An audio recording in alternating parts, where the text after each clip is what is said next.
அனைவருக்கும் கோபிநாத்தின் அன்பு வணக்கங்கள் நண்பர்களே. வருகின்ற ஆடி வெள்ளி அப்படிங்கிறது இந்த மாதத்தினுடைய 2வது வெள்ளிக்கிழமை. அன்றைய தினத்தில் எப்படி வழிபாடு செய்யணும், என்ன வழிபாடு செய்யணும் அப்படிங்கிறத இந்த தொகுப்பில் பார்க்க இருக்கோம். மறக்காமல் இந்த பதிவை லைக் பண்ணிவிட்டு உங்கள் நண்பர்களோட பகிர்ந்துக்குங்க. பெரும்பாலும் வீட்டில் இந்த விஷஜந்துக்கள் குறிப்பாக பாம்பு வருது அப்படிங்கும்போது அருகாமையில் இருக்கக்கூடிய நாகாத்தம்மன், பாம்பலாயம்மன் இந்த மாதிரி பெயர்கள் கொண்டு வழங்கப்பெறுகின்ற தெய்வங்களின் ஆலயத்திற்கு சென்று விண்ணப்பம் வைத்து கொள்வது சிறப்பு அப்படின்னு சொல்லுவாங்க இல்லையா? அந்த வகையில் வருகின்ற 2வது வெள்ளிக்கிழமை, ஆடி மாதத்தின் 2வது வெள்ளிக்கிழமையில் புற்று கோவில்களுக்கு சென்று வழிபாடு செய்கிறது அப்படிங்கிறது ரொம்ப சிறப்பான விஷயமா இருக்கும். மாற்றுக்கருத்தே கொள்ள வேண்டாம். அருகாமையில் புற்று ஆலயங்கள் இருக்குது அப்படின்னா ஆலயங்களுக்கு சென்று மஞ்சள் வாங்கிட்டு போங்க. மஞ்சள் வாங்கிட்டு போய் அங்கே கொட்டி வைக்கலாம். முடிஞ்சால் அங்கேயே பொங்கல் வைத்து அந்த அம்பிகையை வழிபாடு செய்யுங்கள், நாகதேவதையை வழிபாடு செய்யுங்கள். அது ரொம்ப சிறப்பான விஷயம். அங்கு செய்ய வேண்டிய ஒரு மிகப்பெரிய விஷயம் என்னன்னா, பொங்கல் வைத்து வழிபாடு செய்ததற்கு பிறகு அங்கே வரக்கூடிய பக்தர்களுக்கு உங்களால் இயன்ற அன்னதானத்தை செய்வது ரொம்ப சிறப்பு. மறந்துட வேண்டாம்.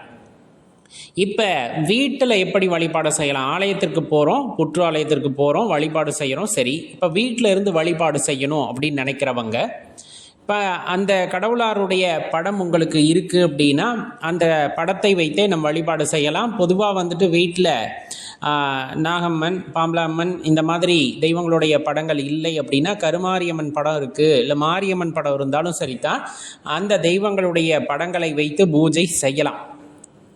பொதுவான விதி என்னென்னா, நேரடியாக கீழே படத்தை எதையும் வைக்காதீங்க. பூஜை அறையாக இருந்தால் கூட நல்லா சுத்தப்படுத்திட்டு ஒரு மரப்பலகை வைத்து அதையும் சுத்தப்படுத்தி இருக்கணும். அது மேலே ஒரு சின்னதாக கோலம் போட்டு அதற்கு மீது அந்த சுவாமியோட படத்தை வச்சு நல்ல பூக்களால் அலங்காரம் செய்யணும். வாசனை நிறைந்த பூக்களாக இருக்கணும். கமன்னு அப்படியே வாசம் வரக்கூடிய சாம்பிராணி ரொம்ப முக்கியம் ஆடி மாத வெள்ளிக்கிழமைகளில். அதே போல் ஒரு தலவாழை இலை விரித்து வீட்டில் உங்களால் பொங்கல் செய்ய முடியுதுன்னா பொங்கல் செஞ்சுருங்க. பால் பாயாசம் செய்யுங்க. ரொம்ப முக்கியமான விஷயம். பால் பாயாசம் செஞ்சு நெய்வேத்தியமாக அங்கு இறைவனுக்கு சமர்ப்பணம் செய்யலாம்.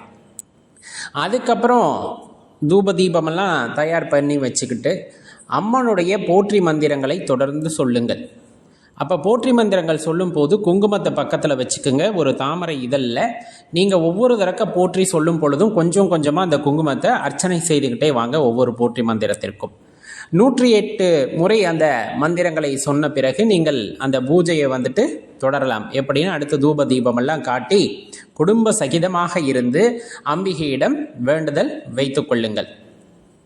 என்ன வேண்டுதல் வைக்கிறோம் அப்படிங்கிறது அவங்க மனசு சம்பந்தப்பட்ட விஷயம். ஆனால் ஒரே ஒரு வேண்டுதலை ஆணித்தனமாக மனசில் ஏற்றிக்கொண்டு அந்த வேண்டுதல் நிறைவேற வேண்டும் என்று அம்பிகையிடம் நீங்கள் விண்ணப்பம் வைக்கலாம்.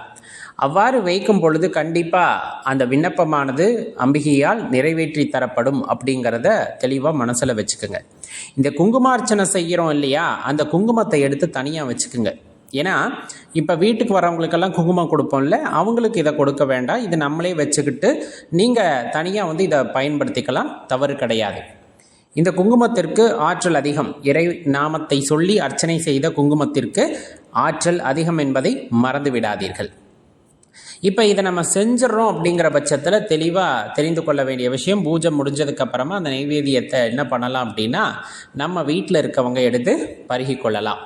இது ரொம்ப ஆற்றல் வாய்ந்ததாக இருக்கும். இதை எந்த நேரத்தில் வழிபாடு செய்கிறது நல்லது அப்படின்னா ராகு காலத்தில் வழிபாடு செய்கிறது ரொம்ப சிறப்பு. இப்போ நம்ம சொன்ன இந்த பாம்பலாயம்மன் வழிபாடாக இருக்கட்டும், வீட்டில் செய்யக்கூடிய அந்த மாரியம்மன் வழிபாடாக இருக்கட்டும், நாகத்தம்மன் வழிபாடாக இருக்கட்டும், ராகு காலத்தில் செய்யுங்க. ரொம்ப அற்புதமான பலனை கொடுக்கும் அப்படின்னா மாற்று கருத்து இல்லை. ரொம்ப எளிமையான விஷயம் தான் சொன்னது. நீங்கள் இதுக்காக நிறைய செலவு பண்ணணும் அப்படின்லாம் இல்லை. சுவாமி படத்தை எடுத்து வைக்கிறோம், வீட்டில் இருக்க பூக்களை வைக்கிறோம், நல்ல சாம்பிராணி வாசத்தோடு சேர்ந்து அந்த வழிபாட்டை செய்கிறோம். அப்படிங்கும் போது உங்களுக்கே தெரியும் வீட்டில் அம்மன் அந்த இறை சக்தி உங்களுடன் இருப்பதை நீங்கள் அந்த நேரத்தில் உணர முடியும். நண்பர்களே, முயற்சி செஞ்சு பாருங்கள். கண்டிப்பாக இது பலனளிக்கக்கூடிய வகையிலே இருக்கும். இது குறித்த கருத்துக்களை கீழே கமெண்ட்டில் பதிவு பண்ணுங்கள். நன்றி, வணக்கம்.